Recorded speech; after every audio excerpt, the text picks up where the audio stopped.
পরিবেশটাও কিন্তু এরকমই ছিল যে ওই গানটি ওই পরিবেশের যায় এবং খুব শালীনভাবেই করেছেন। আর টিচারকে আমরা ব্যাকডেটেড করে রাখবো এটা তো ঠিক না। সে নিজে আধুনিক না হলে আমাদের সন্তানদের কিভাবে আধুনিক করবে, তাই না? শ্রাবণের মেঘগুলো জড়ো হলো আকাশে, অঝরে নামবে বুঝি শ্রাবণী ঝরায়। ভাই, এই যে গানটা আপনি 2026 সালে 90 দশকের একটি গান, যে গানটার যে কথা বা সুর যদি আমি বলি যে উদাস একটা ভাব নিয়ে যে গানটা ছিল, কিন্তু 2026 সালে এটা একটা প্রতিবাদের ভাষা হয়ে উঠেছে। বিউটি পাল আপনি জানেন সম্প্রতি হচ্ছে উনি প্রাইমারি স্কুলের একজন শিক্ষিকা, উনি এই গানটি গাওয়ার পর হচ্ছে রীতিমতো ঝড় ফেসবুকে, যদি আমি ফেসবুকীয় ভাষাই বলি ঝড়, এই ব্যাপারটাকে আপনি কীভাবে দেখছেন? আচ্ছা, প্রথমে আমি গানটা নিয়েই বলি। গানটা উদাস, গানটা কিন্তু সম্পূর্ণ প্রাকৃতিক একটা গান, মানে কোনো প্রেমের গান না, প্রকৃতির সাথে প্রেম। ধন্যবাদ জানাই আশরাফ বাবুকে যে গানটা লিখেছে এবং সুর করেছে। দুই বাবুর ক্রিয়েশন বলি ওনার সময়, আশরাফ বাবুর লেখা সুর এবং অ্যালবামে যে গিয়েছিলাম আমরা, যে 5 জন বন্ধু মিলে ডিফারেন্ট টাচ করেছিলাম প্রথমে, তার মধ্যে আর একজন আলী আহমেদ বাবু, ওরই গাওয়া ছিল অ্যালবামে ফার্স্ট। প্রতিবাদের ব্যাপার হচ্ছে যে এই গান নিয়ে কিন্তু আগেও অনেকেই অনেক এরকম রিল করেছে যে ব্যাকগ্রাউন্ডে গান হচ্ছে। এখন যেটা হচ্ছে যে একজন শিক্ষিকা উনি গানটি তার রিলে ব্যবহার করেছেন। আসলে আপনি দেখবেন, আমি যতটুকু দেখেছি পরিবেশটাও কিন্তু এরকমই ছিল যে ওই গানটি ওই পরিবেশের সাথে যায় এবং খুব শালীনভাবেই করেছেন। এখানে কোনো অশালীনতার কিছু খুঁজে পাইনি।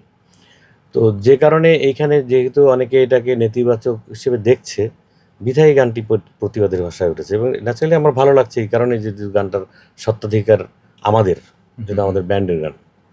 আর আমি যদি বলেন, আমিও প্রতিবাদ জানাই এই ব্যাপারে যে আমার দৃষ্টিতে তিনি কোনো অন্যায় কাজ করেননি। আমি আমার ছেলেকে আধুনিক করতে চাই, সন্তানকে, এই জন্য স্কুলে পাঠাই, টিচারদের কাছে পাঠাই। আর টিচারকে আমরা ব্যাকডেটেড করে রাখবো এটা তো ঠিক না। সে তো একজন মানুষ, তারও ফিলিংস আছে, সেও আধুনিক হবে। সে নিজে আধুনিক না হলে আমাদের সন্তানদের কিভাবে আধুনিক করবে, তাই না? তো এখনকার ছেলেমেয়েরা কিন্তু অনেক বোঝে ভাই, যাই বলেন না কেন, ওরা কিন্তু অনেক ভাবে। আমি এবং আমার তো মনে হয় দেশপ্রেমটা ওদের মধ্যেই কাজ করে বেশি বেশি। তার নজির আমরা তো জুলাইতেও দেখেছি, 24-এ, তাই না? তো এই জন্য আমি ওদের সাধুবাদ জানাই যে ওরা আসলে দেশ নিয়ে ভাবে। আর এই গানটির ব্যাপারে যেটা বলছিলাম, যে গানটা নিজে একটা ইতিহাস। হ্যাঁ, এই যে প্রত্যেকটা এমন একটা জাতীয় সঙ্গীতের মতো অবস্থা হয়ে গেছে, মানে যে কোনো প্রোগ্রামে গেলে আমরা দেখি যে শেষ পর্যন্ত গানটা কিন্তু করতেই হয়, কেউ না কেউ করে। আমরা যখন টেলিভিশনে শো করি বা বিভিন্ন জায়গায়, ইয়াং ছেলেমেয়েদেরই দেখি রিকোয়েস্ট করতে এই গানটা। তো এইটা আমাদের একটা পরম সৌভাগ্য যে আসলে ওইরকম একটা গান আমরা আমাদের অ্যালবামে আমরা পেয়েছি, যে কালকে অতিক্রম করেও আছে। এবং আমার ধারণা এখন যারা নিউ জেনারেশন যারা গানটা শুনছে, এরাও তো তাদের লাইফটা ক্যারি করবে, সেই পর্যন্ত গান বেঁচে থাকবে এবং আশা করি তখনও আবার তখনকার ছেলেমেয়েরাও গানটাকে ভালোবাসবে। ভাই, মিউজিক বা শিল্প সাহিত্যের আসলে যে এখন যে ভাইরাল শব্দটা, এইটার সাথে আপনার কোনো মানে এটা তো গুড ব্যাড দুই দিকে আছে। আসলে প্রযুক্তি যেমন ভালো কাজে ব্যবহার হয়, খারাপ কাজে ব্যবহার হচ্ছে, তাই না?